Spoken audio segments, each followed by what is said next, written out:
Funding for the Hinckley Report is made possible in part by the Cleone Peterson Eccles Endowment Fund. Tonight on the Hinckley Report, legislators continue to argue the case for tax reform as details of their plan come to light. Newly released revenue numbers signal a cap on a historic surplus.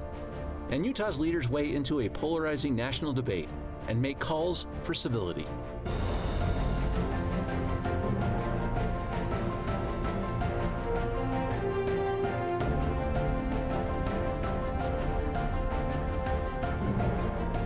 Good evening and welcome to the Hinckley Report. I'm Jason Perry, director of the Hinckley Institute of Politics. Covering the week, we have Senator Jen Plumb, Democrat from Salt Lake City, Daniel Woodruff, reporter with KUTV2 News, and Senator Mike McKell, Republican from Utah County. I'm so glad we get to chat this evening. We have one week left of the legislative session. A lot is happening, but even as this show is airing this evening, we'll be getting a preview of the budget, where things are going to fall down. Senator McKell, let's start with you a little bit about kind of the themes we're going to see as the legislature decides what the top funding priorities are. I think it's a great question, and thank you for having me on today, Jason. I think you'll see a historic movement towards some tax cuts. I think that's important to the Republican caucus, and it feels like there's really good support for that. We want to tackle water. We're all concerned about what's happening with the Great Salt Lake, and then you're going to see some historic funding for education. We're concerned about our teachers. We're losing great teachers, and you're going to see some historic funding. We're really proud of what we've been able to do. We've got large surpluses, and we're really trying to take those surpluses and take them and direct them into something that's really beneficial long term. Yeah, Senator Plumb, how is this happening? Of course, we have about $2 billion of money to appropriate one time and ongoing, but about $3.2 billion worth of asks. The numbers are pretty astounding, aren't they? I mean, I'll tell you, as a freshman senator, that is one of the things that has been most kind of eye-popping to me is, wow, this is big dollars. I will tell you, there is a really concerted effort to be thoughtful, to be making sure that those areas where we can put some additional impact in, I think in addition to what Senator McKell mentioned, infrastructure, housing, looking at some of the crises surrounding being unsheltered and homelessness, they're being very wise. We are being very wise in the way that we look at it, but also kind of mindful of the fact that the economy folks are anxious about what's up next. It's great to be in a surplus. It's awful to be in a deficit and have to take funding away. So there's going to be, I think, a lot of thought put into what we fund and what we hang on to. Daniel, talk about what's going to happen going forward, because this last week the legislature and the executive branch got together. They come up with a consensus revenue forecast number for the coming year, which gives us a little preview of what's happening right now, but what's to come. They've identified about $400 million of ongoing money next year, about $800 million of one-time money for next year. But there's some caution in the words that they're using now looking forward to the next year. Yeah, I think when the new revenue projections came out earlier this week,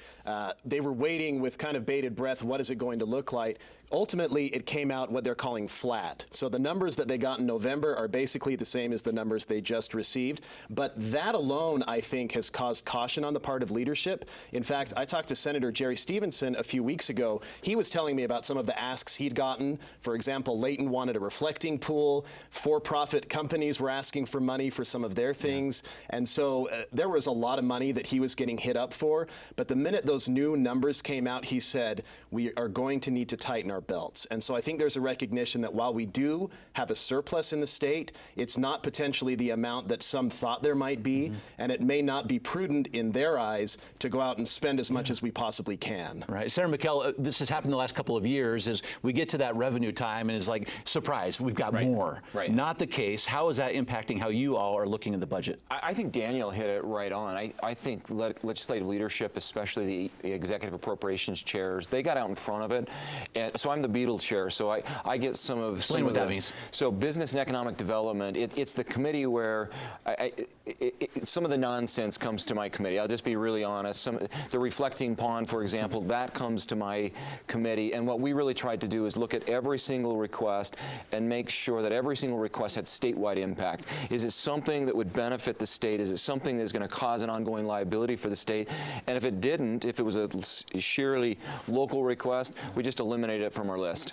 Okay. One of the things that when we're looking at surpluses is what we're going to do on tax reform. So, Senator Plumb, a lot of conversations right now. Where do we see this going? Let's talk about what's happening with the Democrats, the approach to tax reform, and then we'll see what's happening in terms of the bills. Well, and I think one of the interesting things for me to watch is some of these concepts that, for example, Representative Lesser has been talking about taking out the tax on food for a couple of years now, and that really got traction this year. And it looks like there's actually a bill coming out of the House now that would do that, would require a constitutional amendment as well.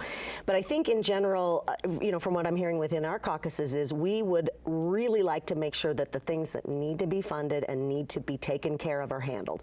Education, making sure that our families are still going to be able to stay afloat.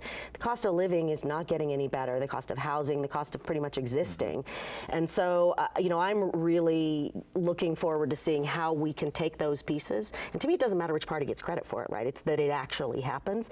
But I love to see some of these ideas getting more kind of legs. Senator Plumb, to you, Senator McKell, talked about this food tax. Removing that, so that has some traction. Looks like it's going to come to you all in the Senate. Talk about what kind of tie that might have to the constitutional earmark for education, because the two seem to be connected. Yeah, they do seem to, they are connected. So there is an earmark, as your viewers probably understand. Our income tax funds education, both higher ed, public ed, and some social services. And that's a difficulty because sometimes our income tax is really, really high and it ties our hands with, it takes away some of that flexibility. So we are going to look at the food sales tax and we probably will tie those together. That's something that we'll put out on the ballot. It would take a constitutional amendment to take the voters to do that. And I think there's a lot of wisdom in doing that. What we don't want to do is create a situation where we don't have stability in our budget. We are a very, very well managed state. We take our credit rating very serious, and we really want to make sure we have stability moving forward.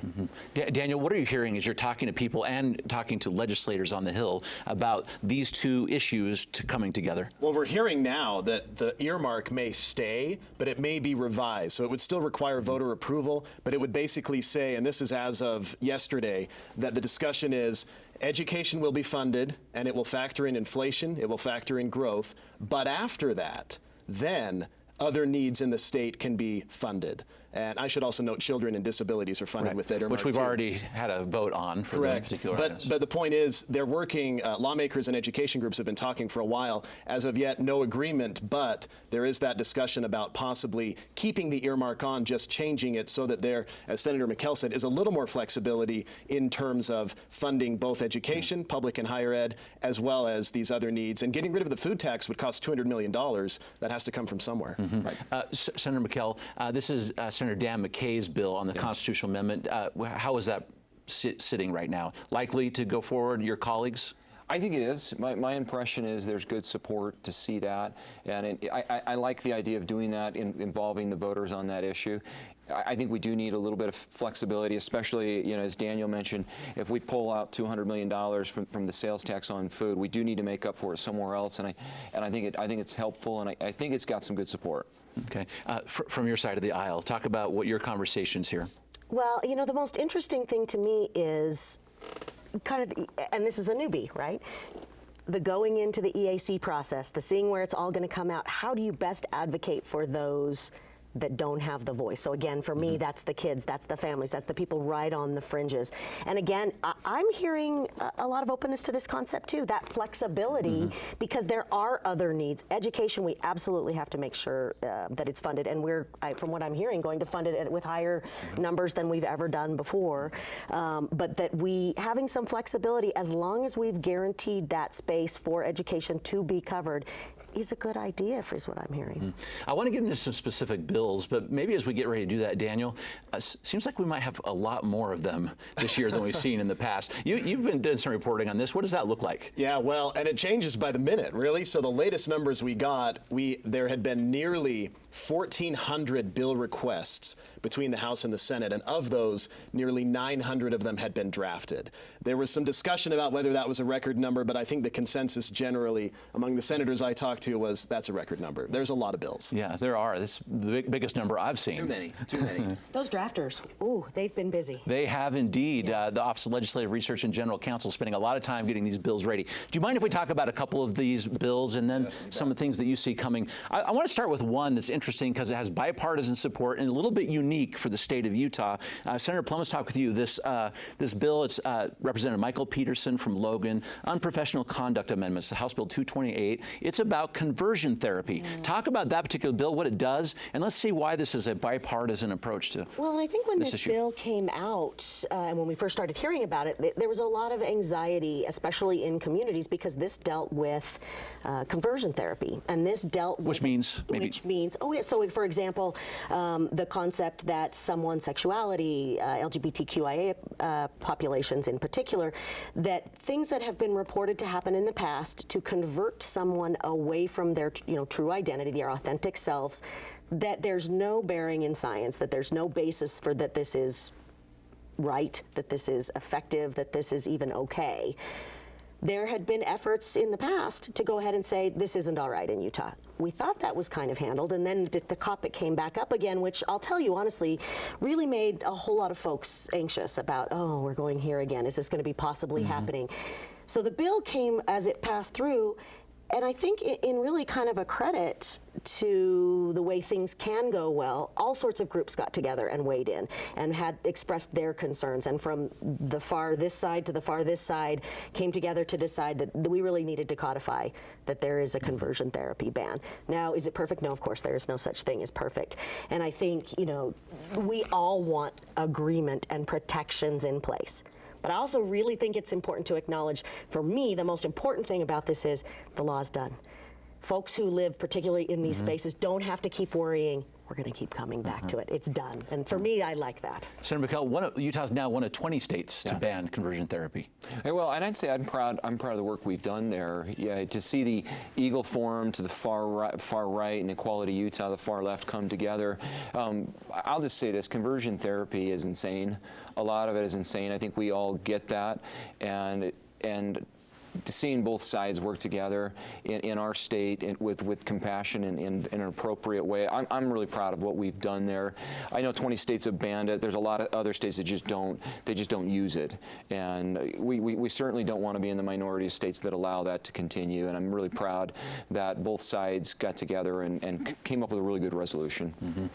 Another issue that seems to have bipartisan support, Daniel, let's talk about the Great Salt Lake. Everyone's talking about this. I want to talk about a couple bills that are out that are going forward to help the Great Salt Lake. One of those, which is interesting, this is Mike Schultz, Republican from Hooper, amendments related to the Great Salt Lake, creating a Great Salt Lake commissioner with a charge to bring parties together for the benefit of the Great Salt Lake. And to create a strategic plan. And Representative Schultz, who's the House Majority Leader, so it brings the weight of the office there, has said that there are a number of state agencies in the past that have not communicated well about the lake. He gave one example about how one agency did something that directly contradicted another agency on the lake, and he said there needs to be essentially a single point that says, here is what we are going to do for the lake. Let's make sure everybody is on the same page. I asked him, will this get water to the lake? He believed it will once that communication is better. And then concurrently, there's another bill from Representative Owens that actually would mandate that conserved water go to the lake. So I think you see Republican Democratic proposals kind of coming together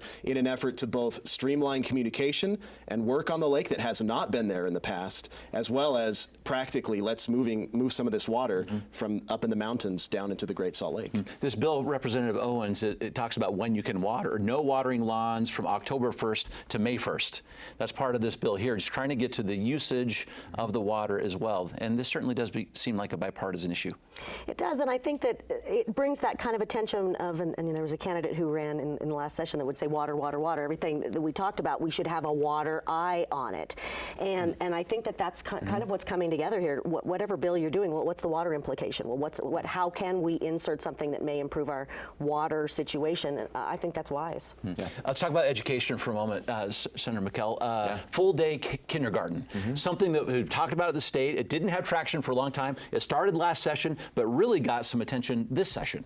Well, I'm excited about it. And last session, to your point, we kind of passed it. There was a, I think $48 million funding note, and that got knocked down to $12 million. I'm excited for it. I support it. I think the science and the data is really clear. The sooner we get these kids started, the better. And I think we've been proactive. And I think it just goes to show, if you've got a good idea, sometimes it takes a few years. You've all followed the legislature for a long time. A lot of these big issues take a few years to develop. It feels like we're at the tail end of this issue. It feels like we're finally getting this one across the finish line. Really appreciate those who have worked on it. Senator Milner on Capitol Hill is an absolute champion and has fought that issue for years, and I'm really proud of where that's going. Okay. Go ahead, Senator Plumb. You had a comment. Oh, I just, as a pediatrician and as a mom and as someone who really thinks a lot about our kids, I'm really happy to see that. Yeah. Like you said, coming to the tail end of that it really feels like the will is there. Now we just have to figure out the nuts and bolts and the dollars. Yep. I want to talk about another issue here. It's one of your bills, Senator McKell, and then, Daniel, I want to talk about it from the media perspective as well. Social media. Right. All right, you've got a bill on this. You've talked about it a lot. What is the goal right now with our legislature when it comes to social media and our children? Let me just start by just saying this. Social media is bad, and it harms our kids in a really, really bad way. CDC released a report just this last week. They surveyed 17,000 students, 9th through 12th grades, and some of the data was absolutely startling. More than 50% of those girls felt a sustained loneliness for long periods of time, and even more frightening than that, 30% of our girls in that survey had seriously considered suicide. So we're trying to get out in front of it. There's a lot of research that ties that back to social media. So I've got a bill that's going to engage parents in a really powerful way. I want parents involved. I want some parent control tools. I want parents to be involved in the process. But let me just tell you two other things that I think are really important. Number one, I don't want social media companies collecting data on our kids. And that includes not collecting data and not advertising to our kids. And number two, our messaging services. Old men reaching out to young girls, that is a serious, serious problem. And that is banned we banned some of that type of messaging in the bill. There is great bipartisan support. In fact, I would say Senator Plumb had some really powerful comments that I appreciated on the Senate floor in regards to mental health and social media. Yeah, it's as Senator McKell was presenting the bill, and I shared that I work in the pediatric emergency department with kiddos in sometimes their very worst times. And I can tell you over my 20 years, I've never seen a time like this where there are, we can have an ER with 12 different kiddos in there experiencing medical crises, or we call the space where they're coming in needing psychological or help. And one of the most challenging things for me to kind of embrace was we want to make sure they're safe. We want to make sure they don't have anything they can harm themselves with. We get them down into the gown, et cetera, to take care of them. And consistently, one of the most challenging pieces is how upset they are when we say you can't have your phone. Yeah. And then to me, there's a big link there. Like there is this connection that we've got to find some way to get in between, because it's not good for our kiddos. It's not good for us as adults even. I mean, I think we can all find ourselves in those rabbit holes. So, yeah. And Daniel, you're in that sort of that intersection there as well with the social media and media itself. Yeah, and just hearing from a lot of people, I think the striking thing about this issue is just how many opinions there are on it. I've heard a lot of the opinions that have been shared by both senators here about the harms of social media. I've also heard from a lot of people, and we hear it in committee, about don't get in the way of parents and let us make our own decisions. We've heard from people saying don't impose any further requirements about me giving any data to social media companies so that they can verify ages or verify identities. So I just think it's been interesting to hear the discussion on this. There are a lot of very loud opinions, and I think also overarching that, the governor has used his bully pulpit a lot on this too, announcing that the state is planning to sue social media companies in some respect. We don't know yet how and who, but this has been an issue that has really dominated the session. But I would argue or say that there have been a lot of arguments on many sides of this. Yeah. Also on the federal side, we have some members of Congress that are looking at this, including our own Congressman Chris Stewart. He's proposed a ban, 16 and under. He has. On the federal level. How are you engaging with on the federal level? I mean, is that where, should it happen at the state level? Is that your experience, or are we just waiting on the federal government? This is what I'd say. Absolutely, it should happen at the federal level. And I'm glad you brought up Congressman Stewart. You've got Senator Hawley. You had President Biden. It's a bipartisan issue. President Biden, in his State of the Union address, called out social media companies. But absolutely, it should happen on a federal level. Oftentimes, they're slow to react. For me, having states move forward is going to put pressure on Congress, and I think that's helpful ultimately. Okay. May I ask, what are we going to see this week? All right, we've got 1 week of legislative session. Maybe a lot of tired people. Chaos. Yes. Chaos, tired. Yeah, it's going Wide eyes. all of that. Some bills or themes just that you may see coming in this last week. Senator Plumb? Oh my, honestly, my biggest fear, and I've tried so hard to keep up with what's coming through, read the bills, know what's there. I just don't want to miss anything. Yeah. And so I don't know, Senator McKell, and I'll be looking to him for advice. Like, I don't want to miss anything that, oh my gosh, that bill was that. I don't know that I feel that there's any particular theme. I think there's still some really important pieces of legislation that need to get across the finish line, maybe need the little final polishing points. That's what I'm going to be watching for, is that those good bills make it across, and hopefully that some chaos introducing bills don't take the wind out of the sails of those important bills. Mm-hmm. It's interesting, Daniel, some of the legislators, and you can all comment on this too, thought we'd get some of the more controversial things done at the beginning.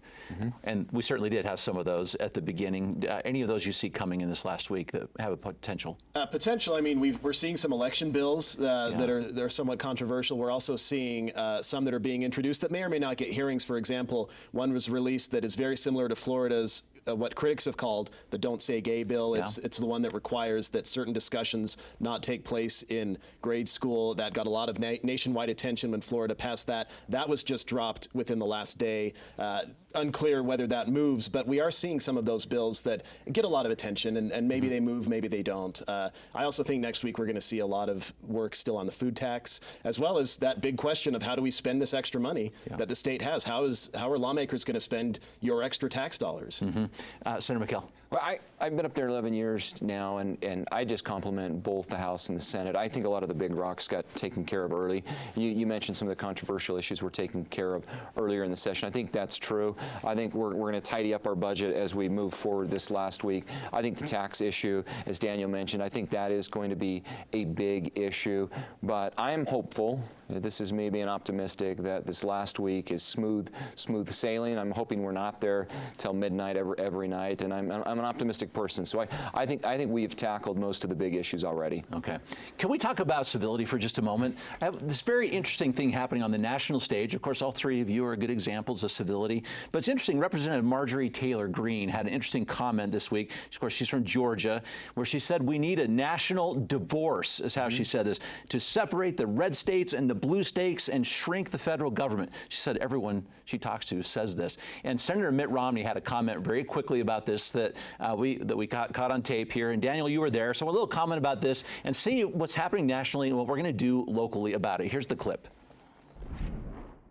You know, I think Abraham Lincoln dealt with that kind of insanity. We're not going to divide the country. It's united we stand, divided we fall. And look, there's no question, but there are some people in my party and in the other party that say things to try and get a headline and get people to send them money, and that happens to lead in today's loony left. I should say loony right. Wow, Daniel. He didn't mince words, but on this issue, he really doesn't. And that's what we've seen, is that he's not afraid to call out his own party on this issue. And others in the Republican Party have done the same. Governor Spencer Cox also had pretty harsh words for Representative Greene. Yeah, Senator McKell, I mean, the governor got involved, members of Congress, even our own legislative leadership about this. Talk about this and why we're seeing these kind of comments nationally. Look, I'm going to say, and this is, I hate saying this when we're talking about civility, she's totally nuts. And Mitt Romney said it best. You go look at her on social media. You drop these comments that are totally insane. Your Twitter following, your Twitter handle goes up. And it's really, really tragic and disappointing to me that we drop these comments out in the media to have a bigger following.